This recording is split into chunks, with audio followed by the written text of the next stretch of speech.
Effectivement, demande d'adhésion de la Suède et de la Finlande, autre temps fort, et en direct à l'OTAN. Magali. Oui, ce sont les deux ambassadeurs, donc de la Finlande et de la Suède, qui sont en train de déposer leur demande officielle d'adhésion au patron de l'OTAN, Stoltenberg. Le duo, d'ailleurs, finlandais et suédois, ira ensuite à Washington demain rencontrer Joe Biden, parce que vous savez que la Turquie bloque encore la demande d'adhésion à l'OTAN. Donc il va falloir la convaincre, trouver des moyens pour la faire céder, parce qu'il faut l'unanimité des membres de l'OTAN pour que cette adhésion soit officiellement reconnue. Hier, sur notre antenne, on entendait Sergueï Lavrov, le ministre des Affaires étrangères russe, qui expliquait à quel point cette adhésion de la Finlande et de la Suède montrait bien que la Russie était une citadelle assiégée. C'était ça vraiment le discours officiel. Il faut bien juste savoir une chose, que c'est cette invasion en Ukraine qui a complètement retourné les opinions publiques en Finlande et en Suède.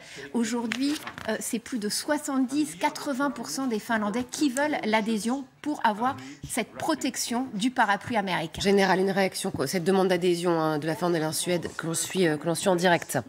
C'est intéressant de voir d'ailleurs que ce sont les représentants de 3 pays, Norvège, puisque l'homme au centre, Stoltenberg, était norvégien, Suède et Finlande. Fondamentalement, je ne suis pas sûr que ça soit un vrai changement pour l'OTAN, dans la mesure où la Norvège a déjà 200 km de frontières communes avec la Russie. En revanche, ça va nourrir le narratif, effectivement, le narratif russe de citadelle assiégée.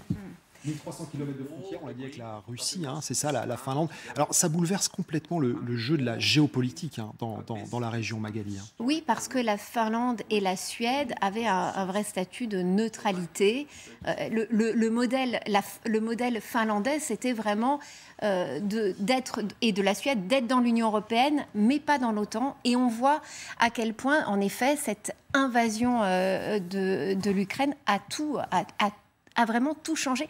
Il y a le revers militaire des Russes sur le terrain, mais c'est un vrai revers diplomatique aussi pour Vladimir Poutine. Mais il est certain aussi que ça va nourrir son narratif sur le fait que l'OTAN se rapproche toujours plus des frontières russes. Justement, un mot, Magali, général, également, sur la réaction possible de Vladimir Poutine à cette demande d'adhésion de la Finlande et de la Suède, qui vient tout juste de se passer adhésion à l'OTAN. Alors, il faut savoir déjà que la Finlande avait acheté en décembre 64 avions américains F-35 capables de larguer des bombes atomiques tactiques.